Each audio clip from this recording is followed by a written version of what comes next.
Rebonjour. Alors, je vais essayer peut-être de recadrer, si je peux. Voilà. On peut. Vers le chat, c'est quand même mieux recadrer. Vers le chat. Alors, nous allons retrouver le piano de Paul Barton qui ici interprète et qui m'a autorisé, a priori, il me confirmera, donc à prendre ces variations de Goldberg, de Bach, aria et variations, donc ici pour lire René Vivien.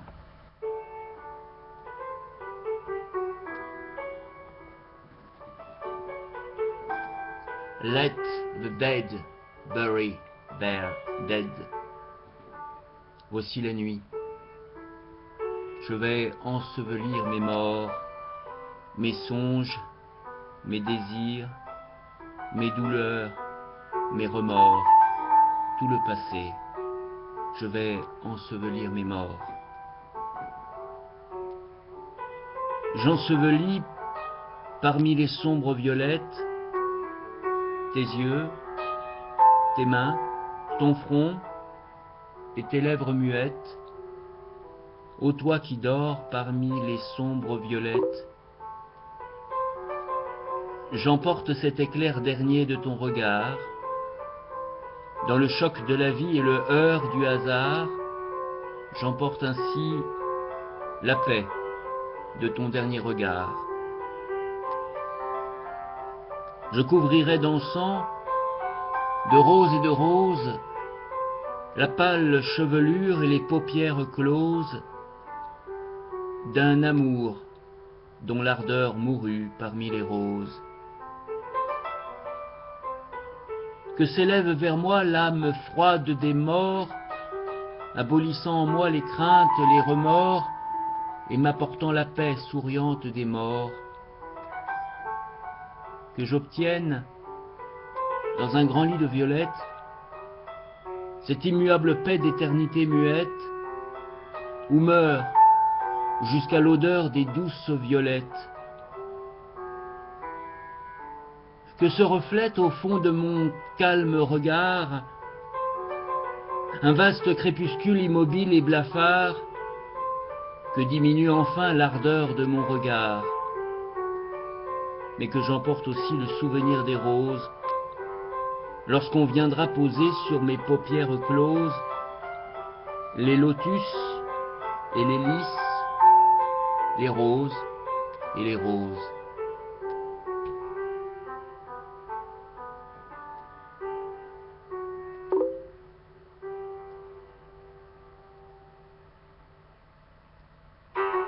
On voit errer, au loin, les yeux d'or des lionnes, l'Artémis à qui plaît l'orgueil des célibats, qui sourit au front pur sous les pures couronnes, contemple cependant sans colère là-bas s'accomplir dans la nuit l'hymen des Amazones, fiers et semblables au choc souverain des combats.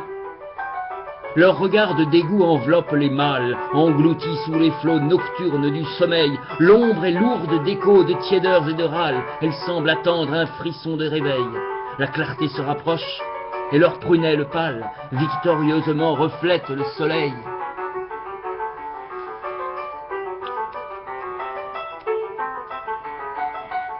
Elles gardent une âme éclatante et sonore, où le rêve s'émousse, où l'amour s'abolit, et ressentent, dans l'air affranchi de l'aurore, le mépris du baiser et le dédain du lit. Leur chasteté tragique et sans faiblesse abhorre les époux de hasard que le rut avilit. Nous ne souffrirons pas que nos baisers sublimes et l'éblouissement de nos bras glorieux soient oubliés demain dans les lâches abîmes où tombent les vaincus et les luxurieux. Nous vous immolerons ainsi que les victimes des autels d'Artémis aux gestes impérieux. Parmi les rayons morts et les cendres éteintes, vos lèvres et vos yeux ne profaneront pas l'immortel souvenir d'héroïques étreintes.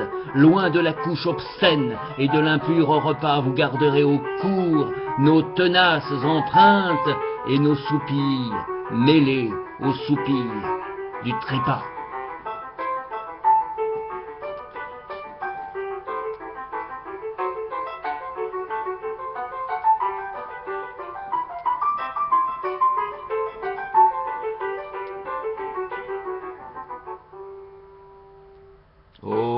sommeil. Ô mort tiède, ô musique muette.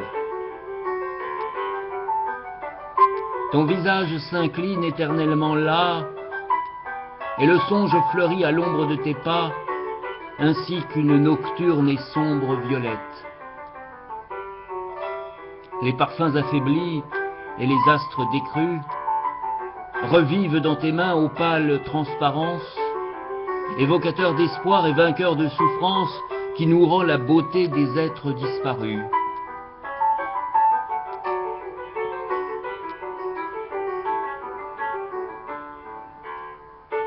L'automne s'exaspère ainsi qu'une bacchante,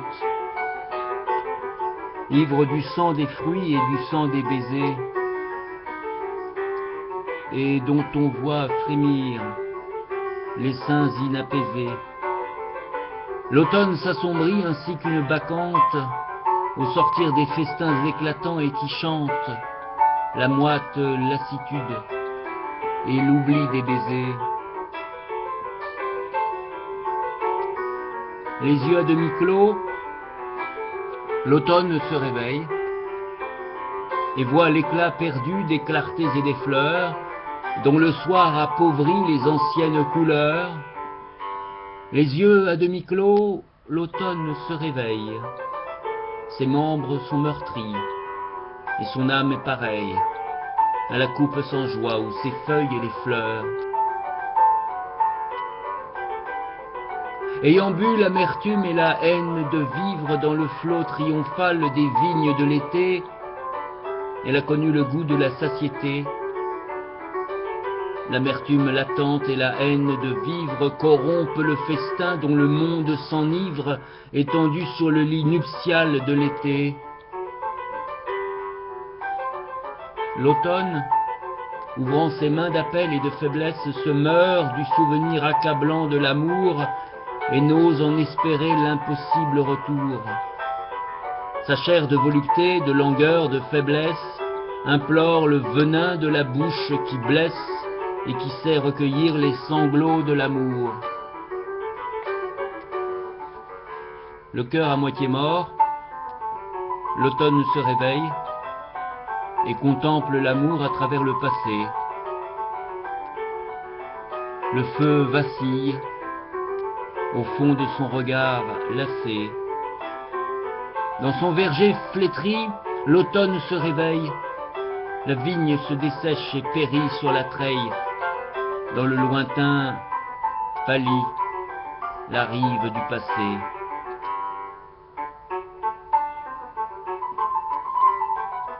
Les algues entr'ouvraient leurs âpres cassolettes, d'où montait une odeur de phosphore et de sel, et jetant leurs reflets empourprés vers le ciel, semblait au fond des eaux un lit de violettes. La blancheur d'un essor palpitant de mouettes mêlait aux frais nuages un frisson fraternel. Les vagues prolongeaient leurs rêves et leur appel vers l'angoisse de l'air et ses langueurs muettes. Les flots très purs brillaient d'un reflet de miroir.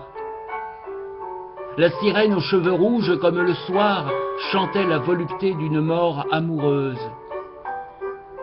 Dans la nuit, sanglotait et s'agitait encore un soupir de la vie inquiète et fiévreuse. Les étoiles pleuraient de longues larmes d'or. Il se fait tard. Tu vas dormir, les paupières déjà mi-closes. Au fond de l'ombre, on sent frémir l'agonie ardente des roses. Car la déesse du sommeil, de ses mains lentes, fait éclore des fleurs qui craignent le soleil et qui meurent avant l'aurore.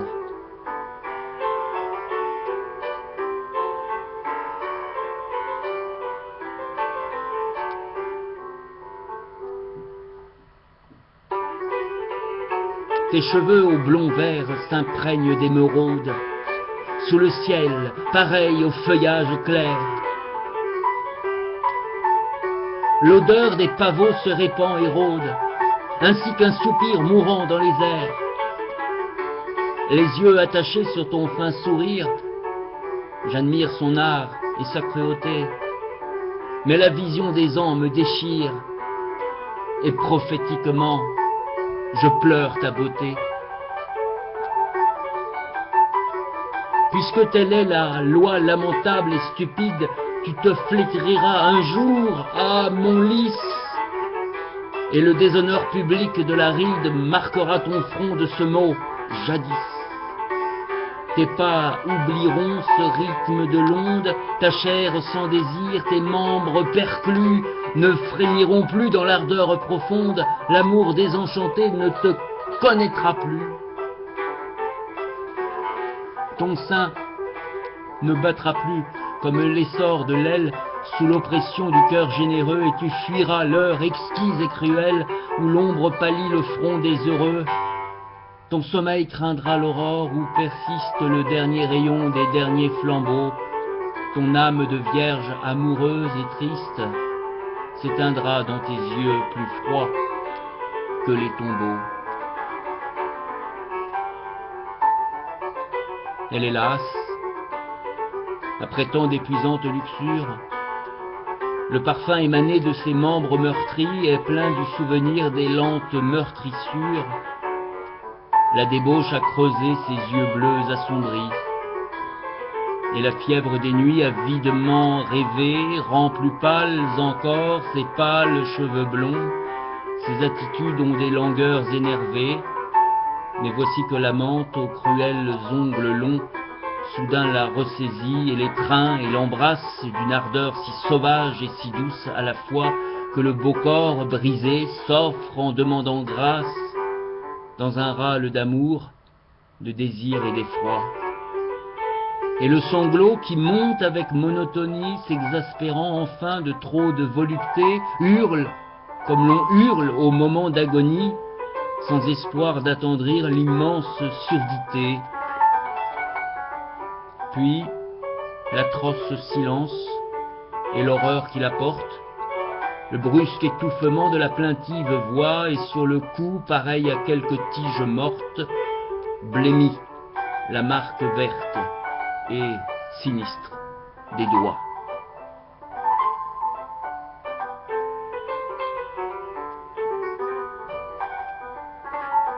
La mer murmure une musique au gémissement continu. Le sable met, sous les pieds nus, son tapis de velours magique.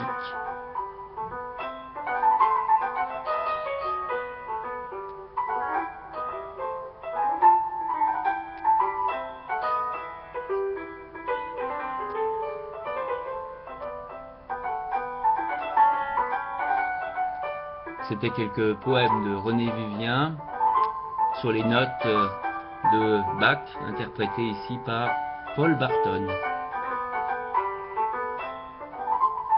Version Chameroux, évidemment, 2014.